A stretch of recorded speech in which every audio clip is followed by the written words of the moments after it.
If you can and you're willing to support us, please do so. We'd really appreciate it. We're trying to expand the platform, trying to pay these bills. You can go to dgutspodcast.com. That's Don't Give Up the Ship apparel. Some Naval Pride and Heritage gear you'll actually wear in public. Get shirts, hoodies, shower shoes, drawstring bags, all kinds of cool stuff. Dope stickers like these. You can get logo stickers. We got the Enlisted Deviant stuff. All kinds of cool stuff. More to come. Working on lots of designs all the time. We also have the podcast challenge coin. Just came out. I'm really proud of that. And then if you also are willing to and able to, please go to patreon.com/dgutspodcast. A lot of really cool benefits, tiers, all kinds of cool stuff to try to drive support for the financial side of the platform. There's demands on all of the things that I want to do to expand, cost money, all the services and subscriptions and all those things. And I am trying to turn this thing into a business and a job so that I can do that and devote all my time to providing more content, services, whatever I can do that helps you out. So if you're willing and able, please go to dgutspodcast.com. You can also go to patreon.com/dgutspodcast and become a member today. What's up, everybody? Welcome back to another episode of Don't Give Up the Ship Podcast, episode 118. And today I'm talking to the Command Master Chief and Course Manager of the Naval Leadership and Ethics Center's Enlisted Leadership Development Program, Toby Ruiz and Steve Rush. I've been talking to Toby about coming on for a long time just to talk about leadership or to be involved in like another episode, but now he just happens to be now in the position of being the CMC of NLEC. And it was something that like I'd been going down the road of trying to explore the ELD program, learn more about it, and kind of the trajectory of it. Because I was very much under the impression that the rollout was eaten by COVID, which is accurate, but they've recovered in a way that I don't think a lot of people are fully aware of. And the actual struggle now is with enrollment. They have the capacity to get everybody through. They just are struggling with just people's general awareness that it exists and the delivery methods and how to access it and everything, as well as just the like getting people like to understand that they have the capacity now and then to get everybody enrolled. Particularly like E5 and below, like, which is, I mean, arguably the most important group. So yeah, it was cool to find that out. It was very encouraging to know that they've since recovered from the rollout being eaten by COVID and like have now the capacity to get the throughput required, and that just to learn more about the program, the different courses, how to access them, what they're planning on doing.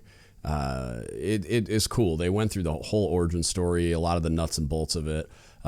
We get into all of that, and I'm happy to push this out there and to advocate for your enrollment in it, because anything's better than nothing. But this program, I haven't heard any negative reviews from anybody that's gone through the courses, chiefs, juniors. Like, I sent a few of my guys through the intermediate leadership course for the E5 level, and they loved it. And they were going with like Airedales and their submariners, and so there was a little bit of like a cultural bridge to cross as far like military subculture translation required, but they still had a great time. They said they learned a lot. So I highly encourage you to take notes during this podcast, access the information in the show notes, to go to the website and get yourself enrolled, get your people enrolled, request a mobile training team, leverage the learning site if you're in the Dam Neck, Virginia or San Diego areas, and really utilize this program, because the more you take advantage of it, the more robust and important it becomes to military leadership. So with that, I hope you enjoy this episode. Check it out. You guys a second ago, and like, I don't care who starts, but just give me like a quick bio, as much detail as you want to share, and then we'll go from there. Master Chief Steve Rush. I'm an aviation maintenance Master Chief. Been in the Navy 25 years. Joined the Navy out of Winslow, Arizona. Nice windy town. This is my third instructional type tour. I did a tour down in Pensacola at A School for Aviation A School. Made chief down there in 2009. Ran a schoolhouse. Ended up across the street 2 tours ago at the Senior Enlisted Academy. So I was facilitating leadership and communication and management skills to all 5 branches of service, including international students. So chiefs, senior chiefs, and master chiefs. And then I guess I just didn't get enough. So I came back here to the Naval Leadership and Ethics Center. So this is my 3rd kind of professional military education type tour. I really enjoy it. Really like to give back to people. And what I like about here is, 1, I'm the program manager for Enlisted Leader Development. And 2, I get to facilitate leadership courses to officers, which is completely different from anything that I've ever done in my career. So I always asked officers, where did you learn that? Who taught you that? And then now I'm in that instructor my chief. role. Yeah, correct. But just pouring my heart and soul into what I do every day, and hopefully at the end I'll hang my hat and maybe make an impact on a few people that make an impact on a few other people. So, hell yeah. And I love fishing. That's my hobby. I like it. Oh, good. Yeah.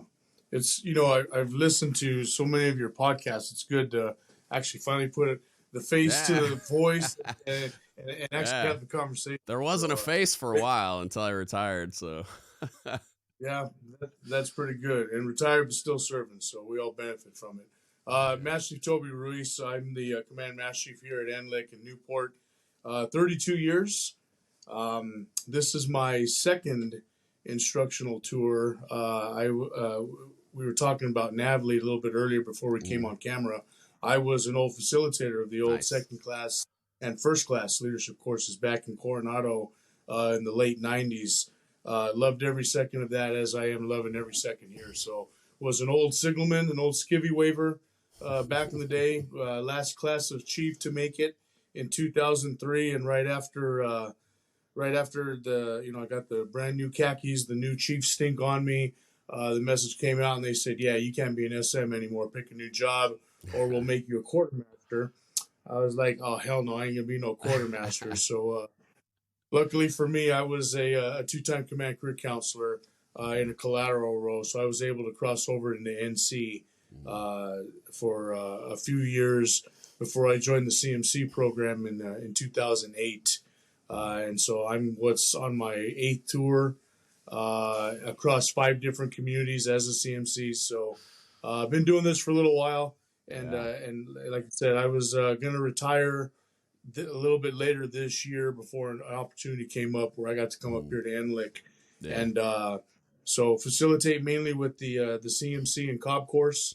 And then again, working with Steve here with ELD, trying to get the message of ELD attendance and completion out has been our other big role here. And it really helps when, like I said, you have a superstar here like Steve, along with our 2 CMCs that are out in Dam Neck and San Diego at our NLEC commands out there too. So we can drive this any way you want, brother. Go ahead. Yeah, no, I'm interested in we'll get into the origin story too, but I just learned just by going to the website and kind of scrubbing it a little bit yesterday was that I knew they had talked about having ELD sites, but I didn't even know there was one in Virginia and California, right? San Diego.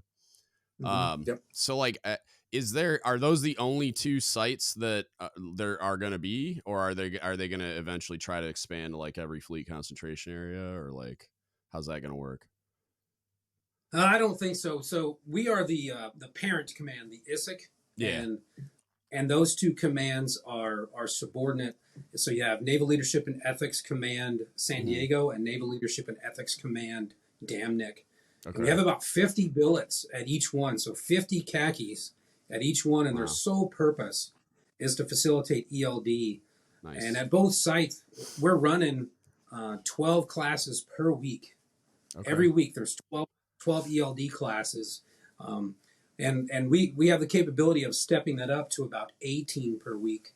And we're just waiting for the floodgates to open, and we are absolutely prepared to have 18 classes per week.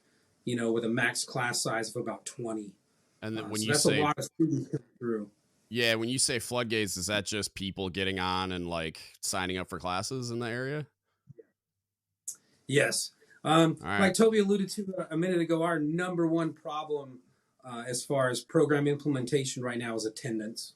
Yeah. It's just people not showing up. I'm about to evangelize the crap out of this. All right. Got it. Like this, like it, cause you, what you, and Toby can tell you, like what you've heard me say over the last, 7 years is like, there's not the resources out there. Well, now if there's resources out there and they're not being utilized, like get off your butts and go utilize them, especially if you're in those areas.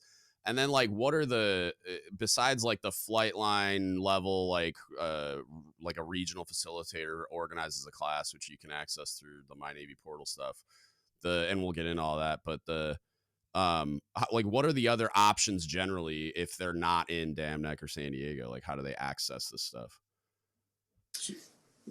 So there's two ways. One, when all else fails and you don't have a qualified fleet facilitator in your area, you can request a mobile training team, and we will pay to have people come from San Diego or Dam Neck to you if you have enough, the appropriate rank, if you have enough people to actually host a class. We try to shoot for eight is the minimum because, if you don't have 8 or more, it's hard to have small group discussions. It's hard to have, activities within the course because the course is built to be, conversation. It's built to be, there's no PowerPoint.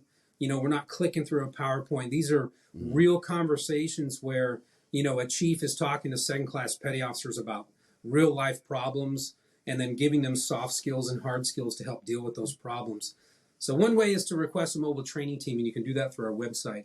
Okay. The other way, right now we have about 5,400. So 5,400 qualified E7s, 8s, and 9s. So 5,400 khaki-wearing people out in the fleet have been through the CNLDF course, which qualifies you to teach E4 through E6 ELD.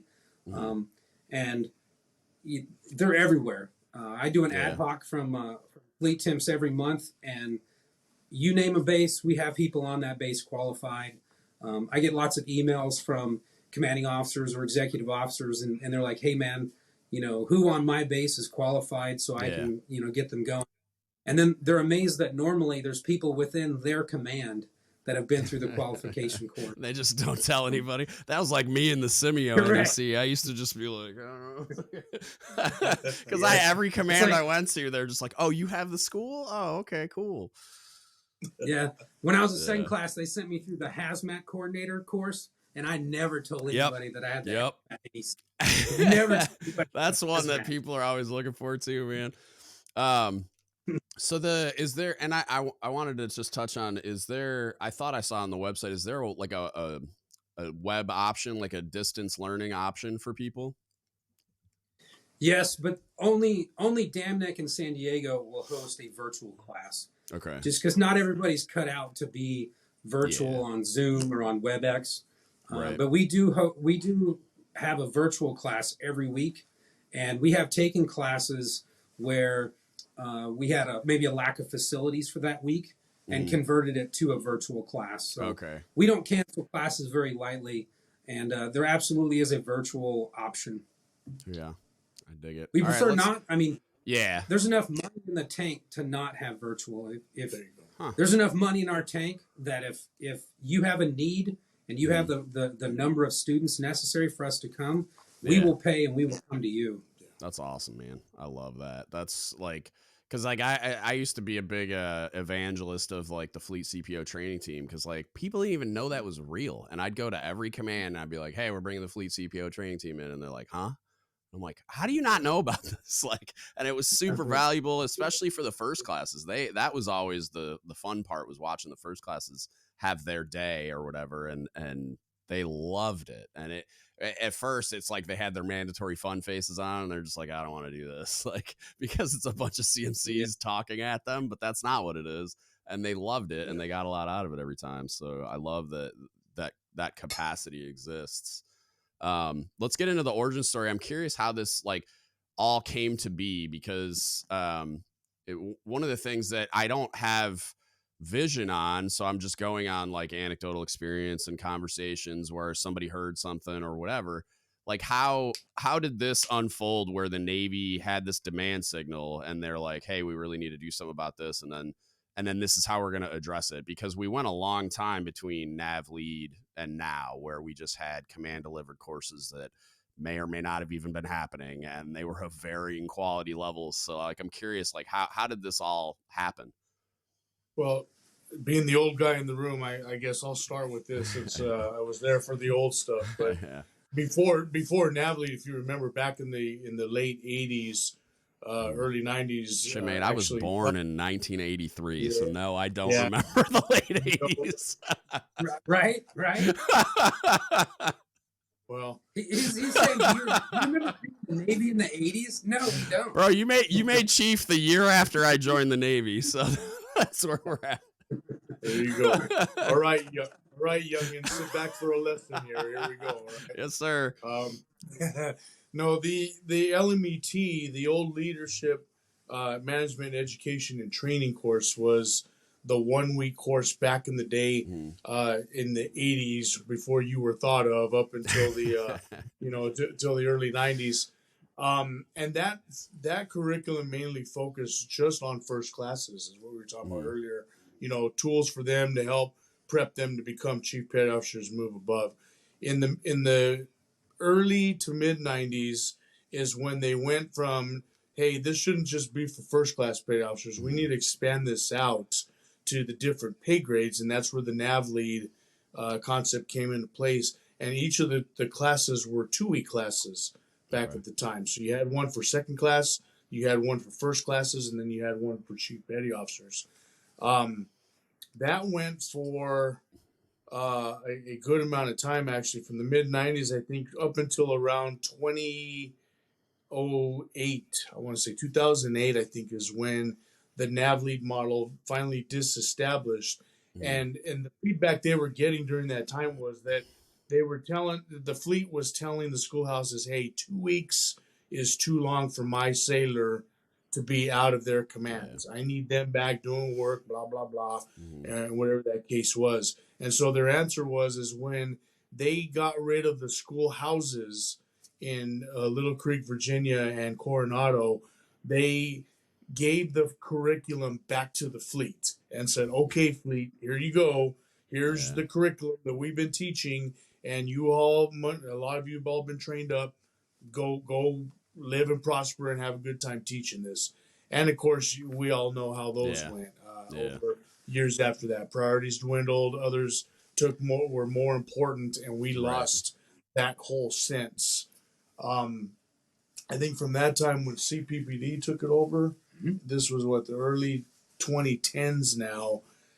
It was take or miss, depending on where you were at, whether you had access to the curriculum or not. Again, nothing was really standardized until the mid 2010s, where at the time Wes Koschhofer, Jeff Owegian, I beg your pardon, other CMCs here in Newport started addressing the problem with the fleet CPO training teams about what can we do to get this back, this leadership training that we have lost and really obviously need back into play. And it was the efforts of those individuals that really started this along the way and to developing what our curriculum is now. I'll let Steve kind of talk to how we came about to where we're at now with what we currently have. So it was late 2017 and then leading into 2018 when these courses rolled out. And they rolled out at a perfect time because it led right into COVID, which really took a big dent out of it's kind of like, you release a product and then no one wants it. Then you try to re-release a product, You've already failed. Your product didn't take off. But they wanted to take and get disestablished PONDOC. I mean, I, for one, I can remember a time I was out on the Stennis on deployment. Results came out, and my skipper came to me and said, "Hey, Master Chief, can we knock out PONDOC in the next 4 hours so I can frock everybody?" So I can frock everybody. Yeah. And I said, "No, sir, it's not a 4-hour course." To make it a point, I ensured that the course actually took multiple days and that we actually did it the right way. But not every command was doing it the right way. And we just heard lots and lots of feedback that PON doc was taking place in 4 hours. Right. And so we wanted to take that back. They established the 2 Naval Leadership and Ethics commands, one in San Diego, one in Damnick. They billeted those people, released this program. And these are, 08 to 1600 type courses. They are all day long. They have a very well laid out schedule. And they're great courses. We're getting great feedback. And I highly recommend them. And I highly recommend as well that people send their sailors somewhere else to get the course. Yeah. So if I'm in a command and I'm teaching a course and my own sailor is in my class, right, they're probably not going to share problems that they're having with the command. And that's what's great about it is your sailor gets pulled from the command. They go over to NLEC, Damnick, or San Diego, or a fleet facilitator course, and they get to meet new people, hear about human behavior problems that their fellow shipmates are having, maybe in a different platform. Aviators sitting next to submariners talking about, hey, I'm having that same problem with my leadership, and it's a very kind of stripped down, not PowerPoint. There are no PowerPoints. There's just, reading a student guide and a facilitator's guide, and we walk them through all kinds of soft skills and lessons and introduce stuff that they've probably never even thought about so far in their career. And it's definitely stuff they wouldn't get in PON doc. I know that. Right. And the beauty of it, Will, is that it's the same old. It's the same curriculum, and they all have new names now, but it's the same.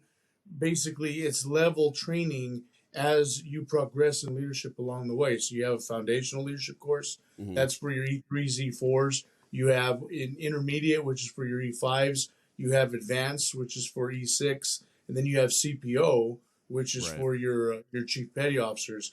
And each of those curriculums are centered around 5 themes, if you will, for their leadership course. And it's knowing your role, knowing yourself, how to manage yourself, how to lead others, and then how to build winning teams and lead in winning teams. So each of those curriculums have different levels and different tool sets, if you will, on how to accomplish those 5 themes through the week. Foundational and intermediate are 3-day courses. Advanced is 4, and then CPO is 5. Okay. Yeah, I was going to ask that question too about the differences in the courses, because as I was looking at the website, it looks like as I look at foundational and intermediate, it's got the same modules or whatever, the topic names and everything. So how do they differ as you advance through the courses as far as what's covered and in what depth and detail? So when the rolled out in 2018, the founders realized that E5s hadn't been to the E4 course. And so we decided to make them the same. We're doing a curriculum conference here in May. I have a lot of subject matter experts coming from San Diego and Damnick. And one of our goals is to take the E5 course, which right now mirrors the E4 course. And we're going to change it up and turn it more into all right, you're an E5 now. This is probably going to be your first taste of leading people, leading smaller teams, maybe being a shift supervisor. And so we're going to try to, instead of having so much self-awareness, ethics, introduction and stuff like that, we're going to try to twist it to, now you're leading people. How do you lead ethically? How do you get your people to think ethically? How do you have emotional intelligence and self-awareness to know how you're affecting the team that you're leading by your attitude, and stuff like that. And then the E6 course is very centric to those types of conversations. We introduce you to, ethics foundation in the E4 and E5 course. Now you're going to be a leading petty officer or a work center supervisor. How do you deal with people that are having trouble with ethical decision making or destructive behaviors, and reinforce the things they've been taught, and then how to use them to get their people to do what they need them to do. And then the Chiefs course, man, it is jam packed.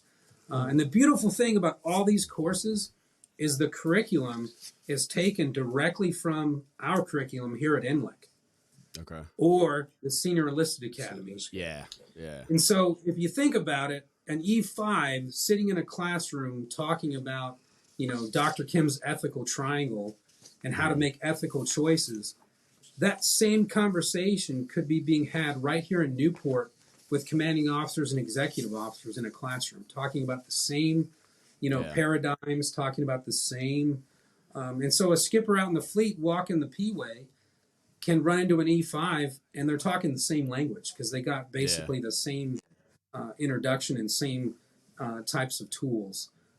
That's one thing I really think is awesome about these course lines is that they're taken right from our courses. So yeah, how's the like, as I guess this is a different question than I was going to say originally, but how is it how have you seen the response to like the stuff that people are learning, and then is there a moving target as you do the curriculum reviews as far as like for instance, let's say like I've always looked at the Senior Enlisted Academy, the just the general course as like it's an advanced leadership course for enlisted guys because we never got the foundation at the beginning. But I feel like when I attended, I was a chief eligible for senior chief, and I was like, man, this should be like a CPO academy. Like this should be. I wish every chief in the Navy was going here, and then maybe there's more like advanced, nuanced stuff for like the more senior enlisted guys, like senior chiefs, master chiefs. So like, is it a moving target as the foundation is built through all these other courses when you guys get into curriculum reviews and get feedback, where it's kind of like the reading levels going up or anything like that? Is that a consideration over time where it's like I would think the courses would evolve generally just based on feedback and you guys are getting the reps in to like get lessons learned and stuff, but is it I don't know how good of a job I'm doing at asking this question, but like no you know what I mean, like yeah, no, we're tracking. I would say so. One of the pieces of feedback we've gotten here over the last year is that we've had many chief petty officers have the opportunity to go to the SCA due to open seats from the senior chiefs not filling them at different times. And what is, I can't give you the specifics, but of that number of the chiefs that have gone, a lot of them have been more of your junior chiefs, first year, second year chiefs, who have gone to the SCA. And some of the feedback that has come back, we've been hearing is that what was discussed at the SCA is not as is maybe a little bit over their head, right? Because they just haven't had time to chief yet. They're still trying to figure out what it's like to wear the anchors and to be a chief petty officer. And so, one of the things that we are working towards right now through policy and through correspondence in tandem with the SCA is that. Pretty soon, we're looking to get the mandate out that if you're a chief petty officer who has an opportunity to go to the SEA, you can't go until you've done CPO LDC, because that it reinforces the continuum. Mm-hmm. You will learn and again, you shouldn't be going to CPO LDC until at least the end of your first year of being a chief, so that you have an understanding of what it means to chief. And now you have a new set of problems that you're dealing with. Well, now some of the tools we give you in CPO LDC will be able to help address some of that. Yeah. And within that curriculum, I think comes a little bit more of that increased knowledge base, some reading, some situations that will help prep for that, so that by the time you go to the Senior Enlisted Academy, either as a senior-ish type of chief petty officer or senior chief, you're better prepared for that. I think that we've heard some horror stories out there that some people are trying to do CPO LDC as part of the season, and we're like, no. That is not what CPO LDC is for. That's what we call teaching of the creed. So there are some little things that we hear that we try to nip in the bud quickly on that. Right. But I think to circle back to your question that you're alluding to about reading level, like what is what are we getting out of it? Like what's the benefit? Mm-hmm. I was working the second half of last year with a research development group for the Navy. A bunch of people that are way smarter than I am with PhDs in research psychology and stuff. Yeah. And they released a study, and it showed that people that had been through ELD or had been through the SCA, that they had reduced time and rate. So they promoted faster than people that did not. And they also showed that commands that had higher completion percentages of SCA and ELD, they had fewer mishaps. Yeah. So smaller numbers of people getting hurt, damage to equipment. Just a different mentality. Dude, I got a podcast coming out today with she's a submarine supply officer that does like these TikTok videos or that style of like Instagram reels and stuff, and big mental health advocate and all that Shorts. stuff. But we were just talking about, like, imagine if there was an objective quality increase in leadership of 20% across the Navy, like just enlisted leadership. Imagine all the things that would get fixed, like just because everything's connected to leadership, at least in my analysis, and I'm sure some other smart kids think the same thing. But it's like, yeah, like when you improve the quality and capability of your leadership, like you're saying, like suicide ideations are going to go down, military sexual trauma is going to go down, mishaps with injury and deaths are going to go down because people are doing it better. And that doesn't surprise me even a little bit. To see, but it's nice to hear that somebody's like sciencing it and like getting data on like that this is actually true and we can measure it, because it's just, I mean, up to this point it's just been a logical conclusion for me with no supporting evidence outside of what I've seen and experienced. So that's amazing. And one additional thing to that is also retention numbers. Commands that have high ELD completion rates are both successful in everything that they're doing with respect to mission and behavior sets and stuff, but that increases now retention, something that's really hard to do right now in today's Navy here in these past few months. So that also speaks a lot for that too. Yeah, I mean, I would assume it's the more competent leadership, but also like you're pushing that button of like we're showing them we care about them by developing them as leaders. So if we're taking the time to get them out of the command and send them to the class, like that's going to press that button for those sailors as well, which we don't do enough.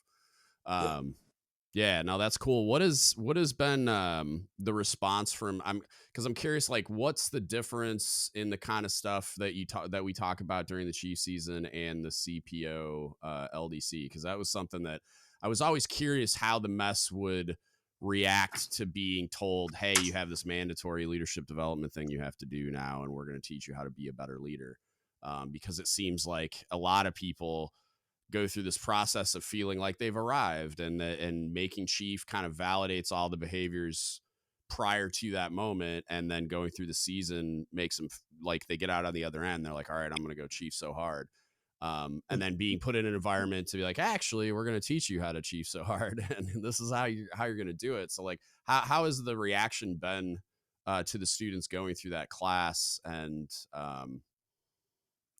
I guess like what are the types of things they're learning that may or may not be in contrast to the initiation season?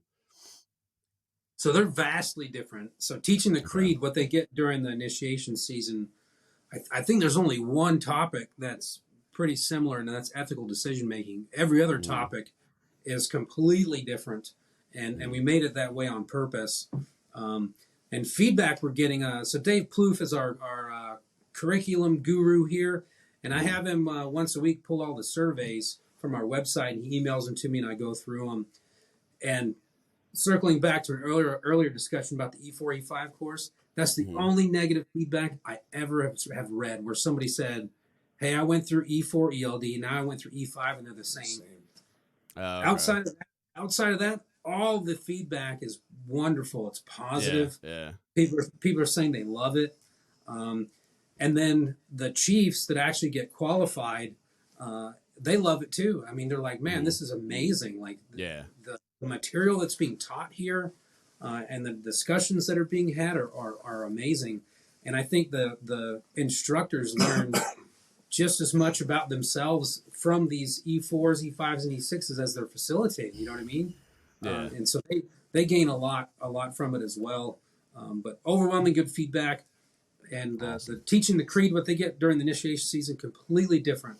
The lessons we give them in CPO ELD, and I think I've gotten a lot of questions from people out in the fleet asking me, you know, hey, if I've been through the SCA, do I have to go through the CPO ELD? My answer is yes. That's and for the whole multiple premise reasons. of that question is like, if you're asking that question out loud, you should reconsider your life choices, because like it's just more development. Why wouldn't you want to go? You know, you'd be surprised.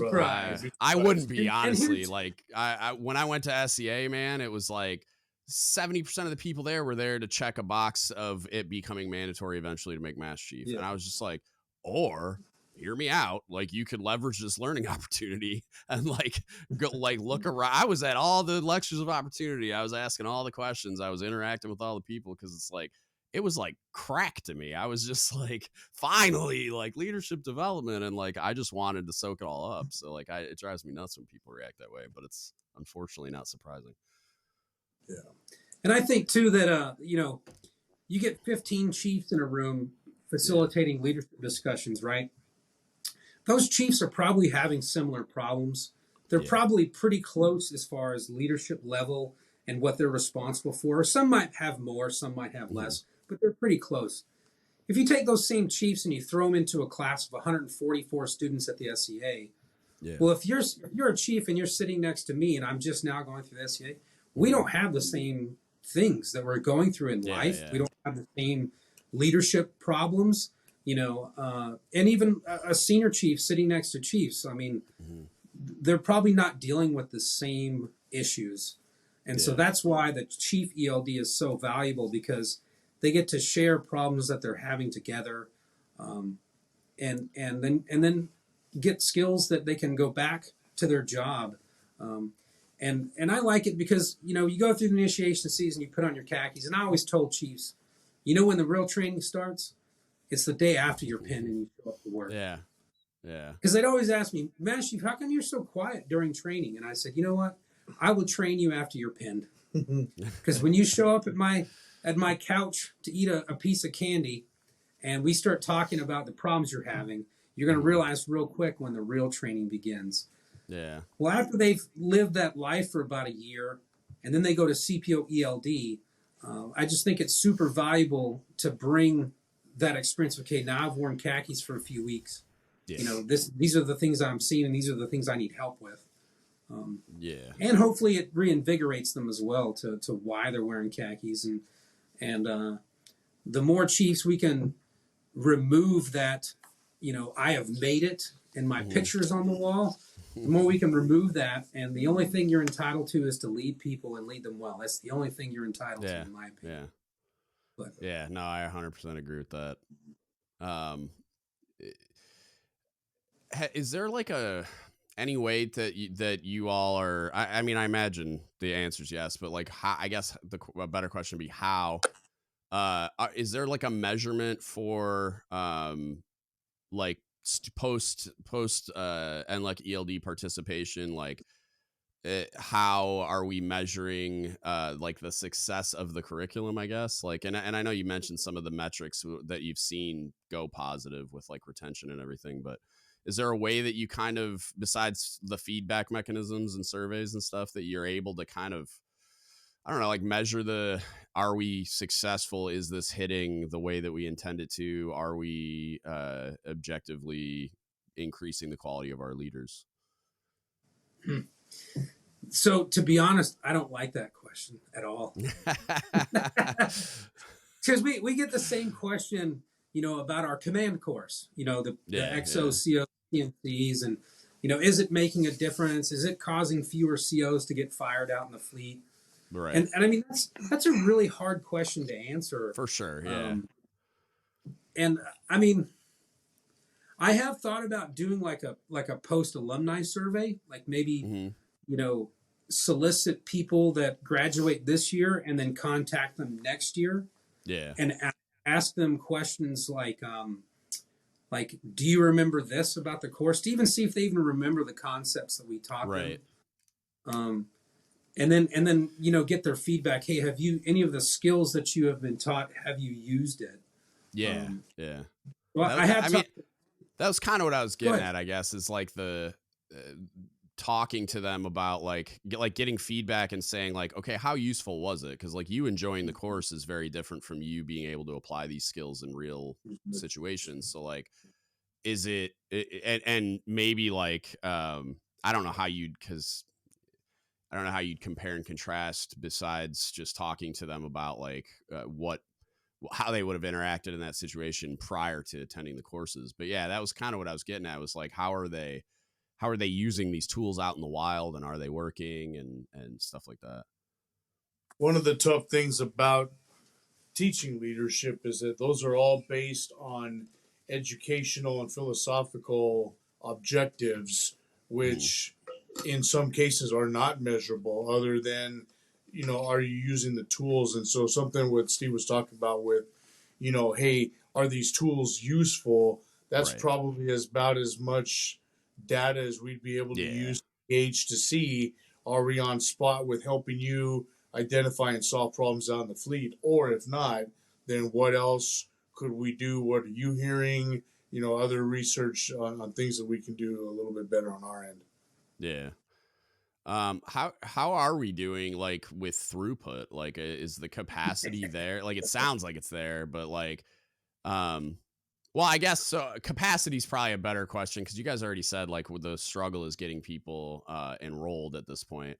So like, does the capacity exist for like if everybody enrolls, like, and I know you couldn't probably do it all at the same time, obviously, because the Navy would come to a screeching halt, but if everybody, like if we said like you have 2 years and it's mandatory, get hot, like, is the capacity there for everybody to get through it at this point, or are you guys still scaling up and getting sounds like he's been reading our notes. Yeah, sounds like we're reading our notes. What's up? So I think tell me more So last month I was employing my second grade math skills, multiplication, division, third grade, and racking numbers. I work with fleet temps a lot. They pull a lot of reports for me. I've worked through a lot of them, because a lot of times fleet temps will pull incorrect numbers, and so I've worked through reports that are more correct as far as number of people that have graduated a course by rank. Okay. Yeah. Well, last month I reported to Toby, and he reports up line through the leadership mess to the MCPON, that we are rapidly approaching a threshold where we can't get there from here. Because in 2025, if you are on E5, E6, or E7 and you do not have ELD, you will not be eligible for the next rank. Okay. And so it will be mandatory in 2025. Damn, I nailed and because 2 years. Let's go. You did. I wish it was 1 year, to be honest. Yeah. But because attendance has lacked so much over the last 2 years. Right. You keep kicking the can, and when you keep kicking the can, it starts to stack up. Yep. And the time frame doesn't change, and we're rapidly approaching that point where we can't get there here, and that's why every week I find some way to beat the drum somewhere about attendance, and I beat Toby up all the time when we're talking about program changes or program management, and I keep driving. It's attendance. That's our number one problem. For instance, this month's numbers. So for the month of March, the E5 course is our Achilles heel. Okay. And I believe that's because the E5s are doing all the work. Yep. 100%. So they're the ones, down there in the, cranking. They're the ones out on the flight line working on that helicopter all day long. They never even come off. They probably don't even know what ELD is unless their chief tells them that they're going. So, right. And so in Damnick last month, we had 20 offerings of the E5 course, 20. And we canceled 11. Damn. Because people didn't sign up. We canceled 11 of 20. 11 of 20. And so think about that. Our max class size is 24. So do the math. 11 times 24. How many students did not get ELD? And the kicker is we had a classroom designated for it. We had 2 chiefs that were prepared to teach that course. and their course was canceled. And we're talking about the Norfolk area. So we're talking about a fleet concentration area where we're not sending our E5s to the leadership course. And it's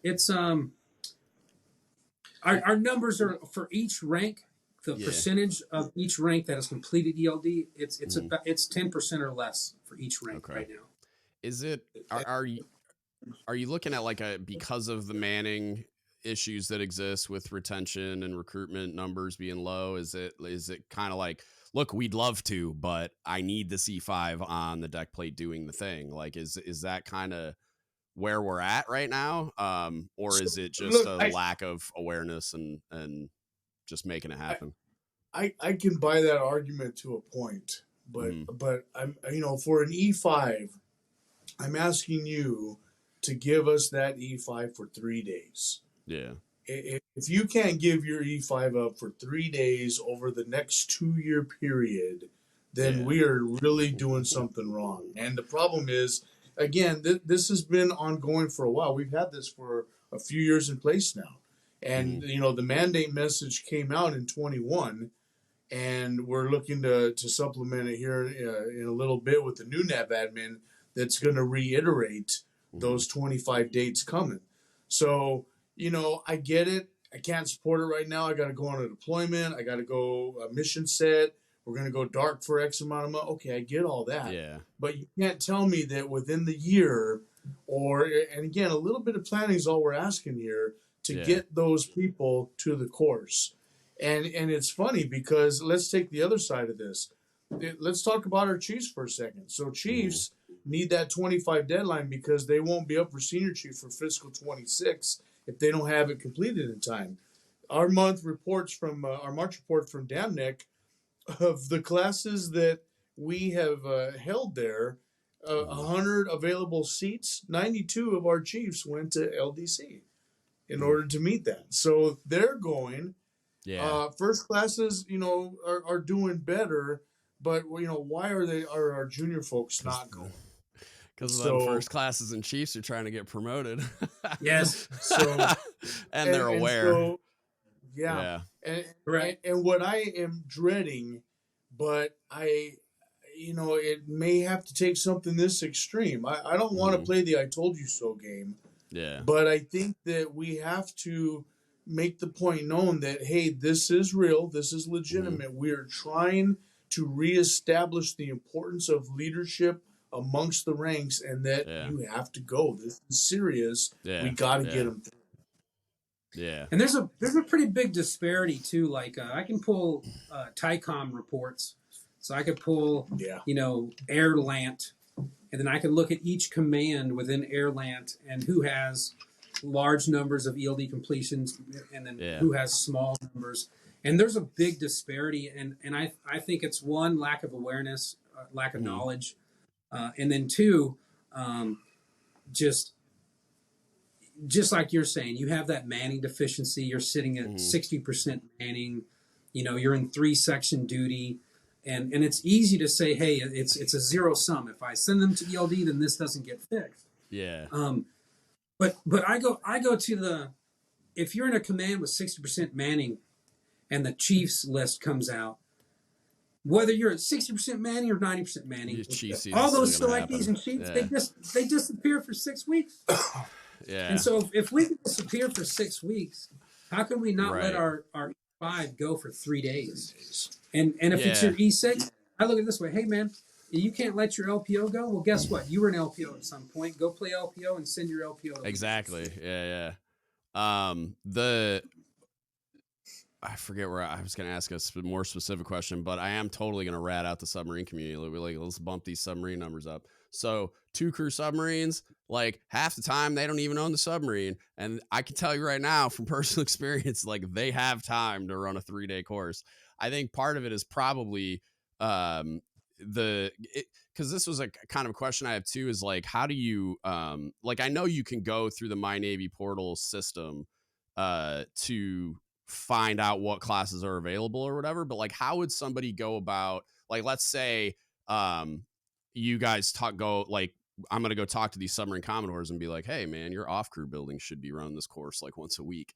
Like how would that Commodore go about finding out like who in his AOR is a qualified facilitator so that he can then go press that button and be like, hey, like, why aren't we running these classes in the OCAB? Because we could, and it would benefit us like directly and tangibly. So it's like how would they go about finding the people in their area and become a catalyst for like those courses running? So all they have to do is go on our website, click on the Contact Us page, and you can select any of the drop downs. There's a drop down for Student Control East, Student Control West. There's a drop down to request a Mobile Training Team East, Mobile Training Team West, and there's also one that's Program Management. And if you click that one, it comes to me and the 2 CMCs at both sites.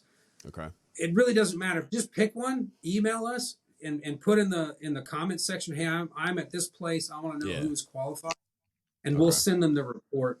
But there's a spreadsheet we pull every month from Fleet Temps, and it shows all the course graduates for CNLDF, which qualifies you to teach E4 through E6, and then CPO and LDF, which qualifies you to teach the CPO course. Only senior chiefs and master chiefs can teach the CPO course. Chiefs can't teach other chiefs. Yeah. Gotcha. But good.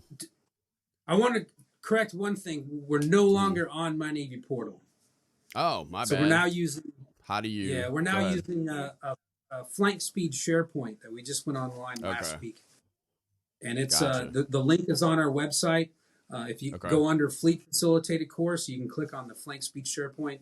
I personally been working on it for quite a while with NetC N6, and I'll tell you what, man, this thing is way better than the My Navy portal SharePoint. That thing, what was it, like learning management system or something? That was kind of hard to navigate. There was some weird stuff in there where I had to at one point I made like a little SOP for our area because our regional CMC was pushing me to get everybody to like run the courses and get them out there and then get their people to them. And it was like, I had to make like a little SOP, like, okay, no, click here and then do this and then do that because there was some stuff that was not user friendly. So that's good to hear. Because ease of access, I'm sure, will help with enrollment. But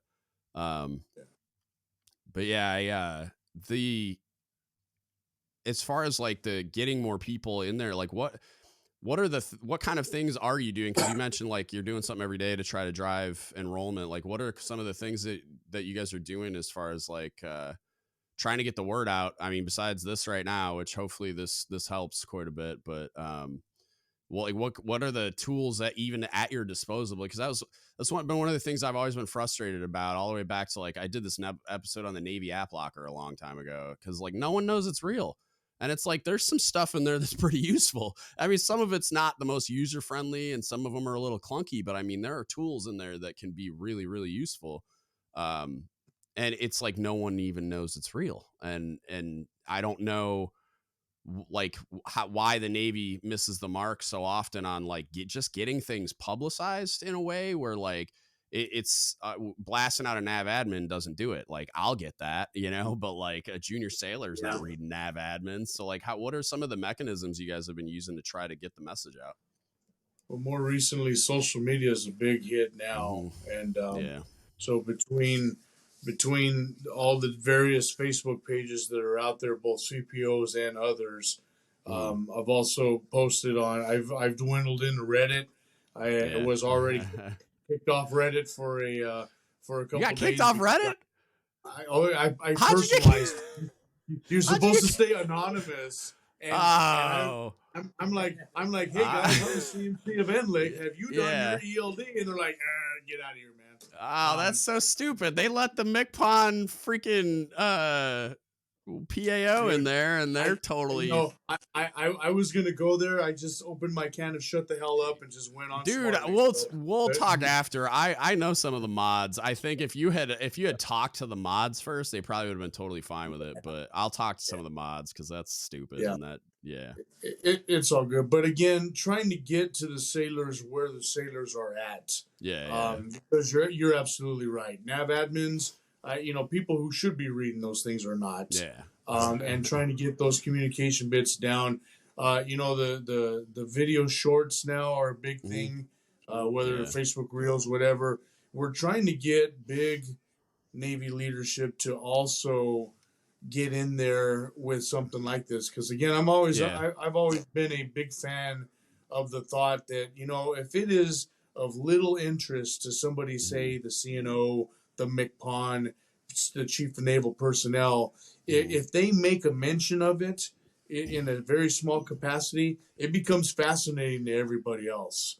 And now all of a sudden they're like, ooh, they're mentioning it. How are we tracking with that? And then just continuous work through the TICOMs, through the Force Master Chiefs on helping push this. And they've been very receptive and responsive to, getting these words out. And we've also encouraged, Steve talked about a little bit earlier, a little bit of this creativity. Look, I don't expect the DDG to get 16 of their sailors all together to do a class. But if you get a squadron and I take 2 from this DDG and 2 from this DDG and 3 from that one, guess what? Now you've got a consortium to where you're able to put together a class to be able to talk about things and meet those completions. Out in Hawaii, they have a great network going on right now between, NIOC is the one that is driving a lot of it, but they're getting all the other Hawaiian commands aboard. Hey, come to Ford Island. We've got FLDC, ILDC, and people show up and they're getting the course completions, and then they get the rave reviews on what they're doing. So we just got to continuously work on that. Is there within the last year? Go ahead. Within the last year, there's a slight delay. So one of the courses that NLEC facilitates is the Intermediate Leaders course, which is for future department heads. So it's lieutenants, lieutenant commanders that are going out for their first department head tour. We host that course in San Diego, Damnick, and here. And it is a mandatory course for all officers going out. So, I mean, we're catching aviators, we're catching surface warfare operators, submariners, NUMI. Every one of those classes, we're catching JAG, we're catching, Navy Supplies Chaplain School. Every single one of these classes gets briefed on ELD. Every single one. And we've started that within the last year. That's so awesome. Moving forward, every single future department head knows what ELD is as they go out to their department head tour. We also brief it here to every single PXO, PCO, and CMC COB course. So every new XO, CO, or CMC go out gets an ELD brief. And then either me or Toby, we go over to every single Senior List Academy class, and we stand in front of them and brief it as well. We also just got on the docket for these career development symposiums that happen all over the world. Probably me and Toby are going to start going to every single one, and we're going to have an actual block to stand in front of everybody and talk about ELD. I mean, there are things that we do. We got flyers that were made up by our friends down at NETSI that should be finalized and being sent out to the fleet for people to print and post in different places. I mean, I think one of the best advertisements is going to be when you're approaching that 2025 deadline and you don't have ELD and somebody tells you that you're not going to be eligible for advancement. Yeah. And is there any risk in like, I don't want to sound like I'm taking a swipe at anybody, but like the SCA requirement has gotten waived about a bazillion times. So is there any risk of like, we say like, thou shalt go to the Senior Enlisted Academy to make Master Chief, and then we can't get enough throughput, so it's an unfair requirement, which doesn't seem to be a problem here. Like the capacity exists. So is there any risk of it being like we're going to draw this line in the sand and then we're going to move it and then we're going to move it just because I agree that it should be mandatory and that will drive engagement if we just say like, we told you and we told you and we told you, and then you didn't attend. It's like, now it's a requirement for advancement, because like, I always fear that when we make those declarations, it's like, at some point there's a bean counter in like Millington or something that's going to be like, well, we have all these quotas that aren't going to get filled, and so then we just give in to that demand on that side. It's like, we need somebody to fill these billets. So it's like, how go ahead. We are hoping, again, that's all we can do for right now. Big Navy has assured us that the policy we have in effect right now is going to remain in effect unless we otherwise change it. But if we are pushing for that moving forward, and that seems to have the support of all of your key decision makers, which is why we are continuously pounding everybody that don't kick this can down the road. We're 21 months Yeah. away. And that may seem like a long time for you, but these numbers that Steve gave earlier, where they're rough. we don't complete, it goes to the next month, and then it goes to the next month, and now we're not going to be able to do with capacity. You know, we don't want to say we told you so, but we told you so, and that's what we're hoping to really keep this push on. I think there's a chance that time frame comes and retention. You know, we didn't meet retention or recruiting this last year, and it's one of the top concerns of my Navy HR and probably the CNO. You know, if we can't keep people in the Navy and we can't bring people in the Navy, that's going to down the road kill us. And I think, you know, to answer your question truthfully, there's probably a chance that 2025 will come and they'll waive something. But I'm not going to live my life that way. And when that time frame comes, the real reason that we're waiving it is not because of retention. It's because chief petty officers didn't do their job, because we didn't send our sailors to a leadership course to develop their character. And so when that time frame comes, I'm going to blame it on the chief's mess. I'm not going to blame it on retention. Hell yeah. I'm going to say, you know what? You should have your sailors. Shame on you. It's 100%. Yeah, I agree. Is there any discussion about like having a regional like coordinators, or is that a real thing already where it's like, and I don't know if it'd be like a primary duty. I imagine it probably should be, but like where there's not a fleet concentration area schoolhouse like we have in Dam Neck and San Diego. Like, so like, for instance, I'm in the Washington area. So for like the Pacific Northwest, if there was like a regional coordinator that is responsible for tracking the course completion and driving engagement for you guys and everything else, is there any like discussion of that at all, or is there a functionality that I don't know about that already exists? So some bases do have, like here in Newport, my main man Rob down the street at the galley, he's a senior chief and he coordinates for the whole base, and he does a phenomenal job. Other bases do not. We haven't put a process in place yet to have a regional coordinator. We're trying to lean on the triad, on the command master chief, XO, and CO, to be actively tracking who in their command has completed, who has not, and then ensuring that their people get there.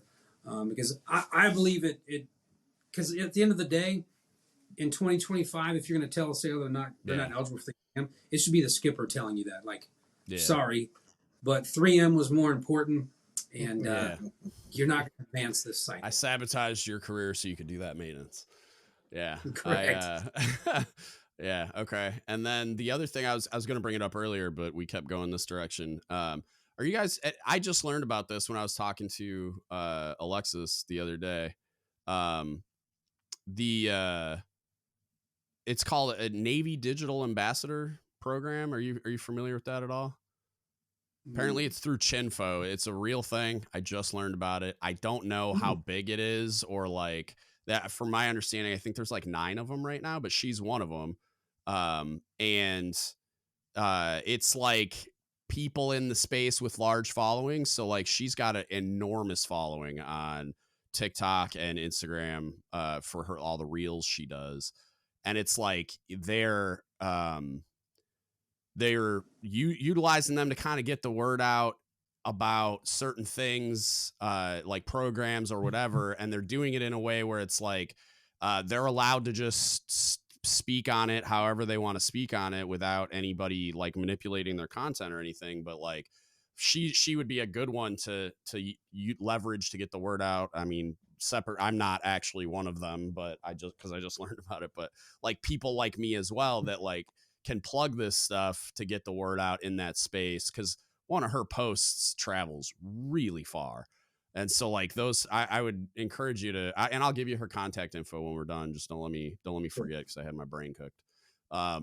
And like I don't know who the other ones are. Like I think she mentioned one other one offline, but like I don't know who the other like people in the space are. But there's a whole bunch of them out there. And then obviously like the ones that may or may not be a part of that program, but are also kind of in that same space. Like they would be, and I mean, I can even hook you guys up with some people when we're done, as far as like podcasts and stuff. That's kind of my orbit, but yeah, I would highly recommend checking that out. Yeah, like I had the same look on my face that Toby did. I'm like, what's a Navy digital ambassador? That's awesome.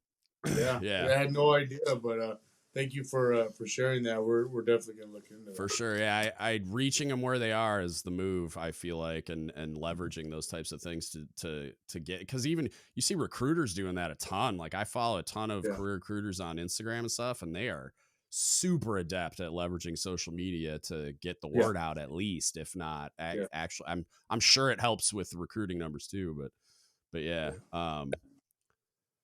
Yeah, man. Any save rounds or alibis on the NLEC stuff? Like, I'm happy to pick you guys' brains on just about anything, but because I have some other questions too that aren't NLEC related, but I want to make sure that we get as much of the information out on this in particular as possible. So if we haven't hit anything, yeah, I think a big thing. Chiefs that have not been to ELD, they need to go. Yeah. And because I think once they go, they realize how valuable it is, and the great things that are being discussed. And I think it'll motivate them to send their sailors, because they want, we want our sailors to succeed. Absolutely we do. Right. And it gives them that buy-in. And, our website, if you Google Navy ELD, it's the first thing to click on. You click on it, click on the curriculum tab, and then you can at least see sample schedules of the lessons that are being taught to these sailors. And these are great topics that are being taught to these sailors. So it's definitely not a waste of time. These are, it's not PON doc. It's not 4 hours long, and then you get fraught. No, these are 3 full days of facilitated discussions about leadership and character. And that's the main focus. This is all about attacking character. The Navy does a really good job of attacking competence, to make sure you know how to do your job and do it well. We evaluate you by it, and if you don't, we get rid of you. But the Navy does a really poor job of attacking character, which is strange, because 3 of our eval bullets on a Chief's eval are character. Yeah. But yet, so that's what ELD is all about. It's helping to develop leadership and character within our enlisted ranks. And within our NLEC commands, whether here in Newport, San Diego, or Damnick, I tell CMCs and anybody who will listen, we are not directly responsible for ensuring attendance for the Navy to attend all of these classes. That's not our direct responsibility. Our direct responsibility is to make sure the curriculum is updated, relevant, and that we are able to qualify the instructors that need to be, so that we can make sure that people are attending the classes. But our indirect responsibility here at the NLECs is to do whatever we can to get to yes in supporting the fleet, to helping our sailors get through this very good, very necessary, very relevant training. And again, it starts with the mess. I am a firm believer that this is a CPO mess issue, and that it's going to take the CPO mess to rectify this and make sure that our Navy for the future is established, built, and will continue learning.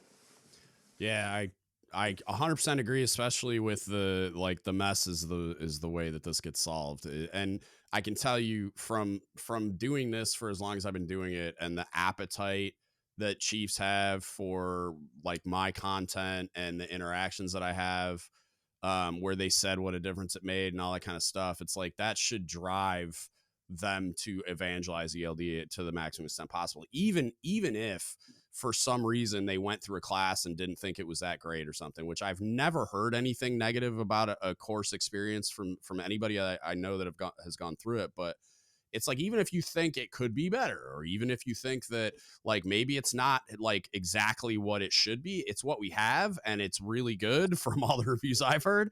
And you can you can not only drive engagement, but you can help drive the evolution of it by participating in it, by utilizing it, and then by providing all the feedback that you can, because it's like, I've been pounding the table for something like this for a very long time. And while I wish it was, I I wish it was made more of a priority by Big Navy. Like I understand that like the funding's there and that we have this thing and that's great. But I wish more people were pounding the table. I wish it wasn't like only on you guys to like get the message out there. And I wish it was something that it was like built into our DNA that like, this is the most important thing and everything builds off of that. And it's like, it frustrates me that it's not, but at the same time, the mess, like the appetite is there for them to get this development. And it shows in you guys' numbers, like that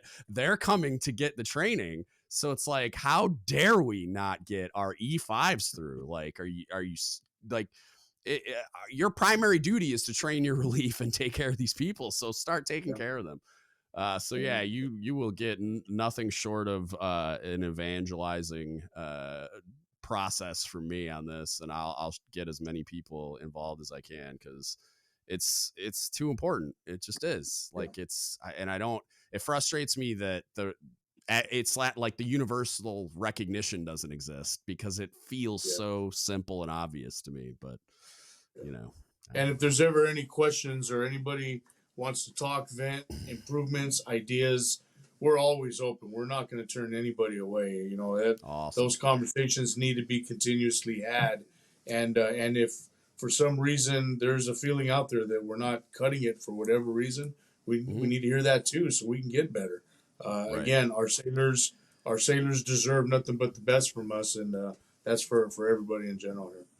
Absolutely. Awesome. Well, I will put the links in the show notes as well for like can confirm if you Google NLEC ELD, the first thing that pops up is the website, but I'll put the website, I'll put any contact links and everything in the show notes so that if people want to get into a class or learn more about the program or contact you guys, that all that stuff is made available in the show notes. So check that out. And yeah, you got a publication or a publicize. I don't know. You got an advertiser in me. That's what I'm trying to say.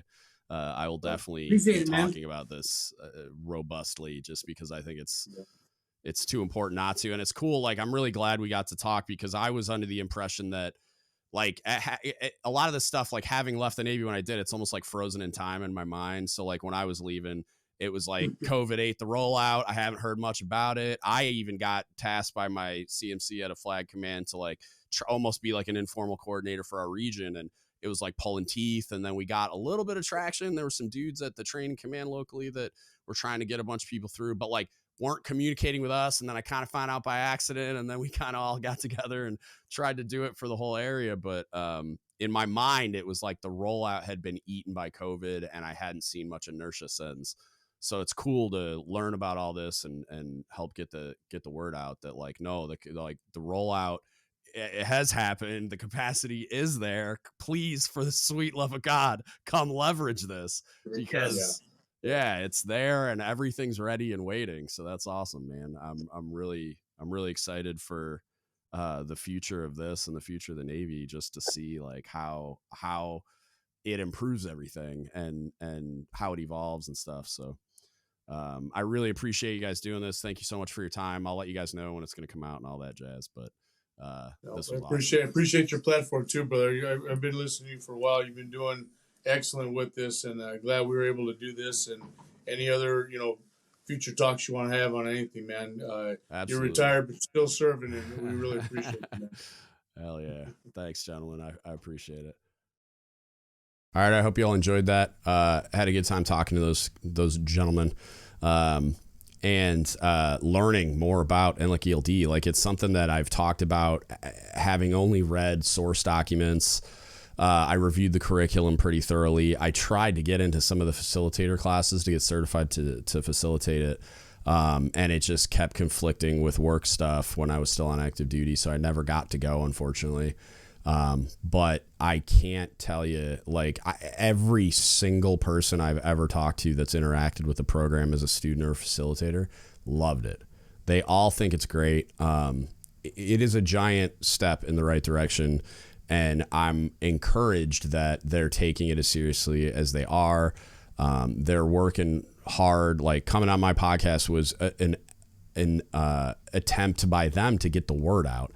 to discuss it with me, and so that my audience hears about it, and I'm going to push them towards all these other resources as well in this space on the internet, where sailors are actually listening, and get the word out so that people are aware. Like NLEC ELD is fully spun up, and they have, like, I think he said something like 5,000 plus facilitators qualified Navy wide.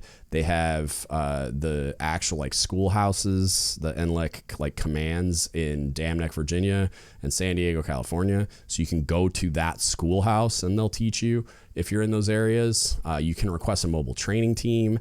They have electronic delivery methods if they can't do that and there's no facilitators near you. And then you have like the flight line courses that are organized by local facilitators, all of which can be accessed through their website, which is in the show notes. Take advantage of this. Like, plug NLEC ELD into your Google search bar. The website will pop up and get hot like fire. Like, we finally have a foothold. Like, there's finally something that exists that is targeted at the right audience. And what I mean by that is like everybody on the enlisted levels, like it plugs the gap at the junior level, at the intermediate level, at the senior level, and then at the chief level, right? Which I like, just the fact that someone thought it was appropriate and that we put our pride aside and thought like chiefs could learn something, was refreshing. And so they have a CPO leadership course too to make chiefs better. God knows we need that. We need it at every level. And then it rolls right into like the senior enlisted academy style stuff. So it's just like, it's such a leap in the right direction. And could it be better? Sure it could. And they're open to that feedback as well. So I highly, highly, highly, highly encourage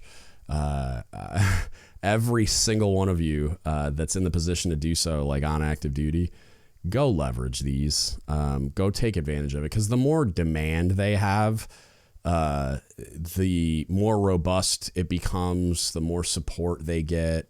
Maybe they are able to then, based on the demand signal, ask for more permanent commands. Maybe it evolves into a permanent brick and mortar thing on every campus, or every base. Jesus, I'm data dumping everything now that I'm retired.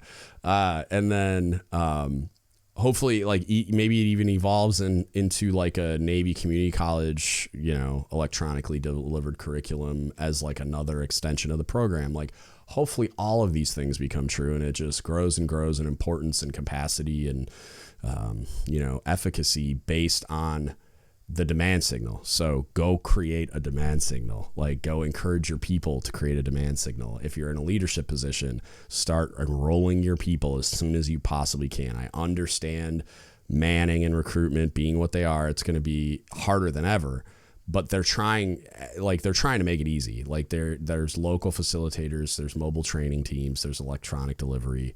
Like, they're trying to make it easy for you.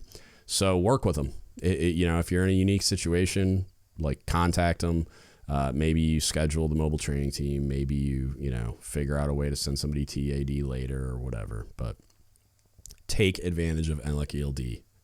I can't champion this cause enough, because for 7 years I've been pounding the table for robust leadership development and education, and this is a big step in the right direction. And if we allow it to wither away, in addition to it just like taking years off my life, which I know you're all concerned about, it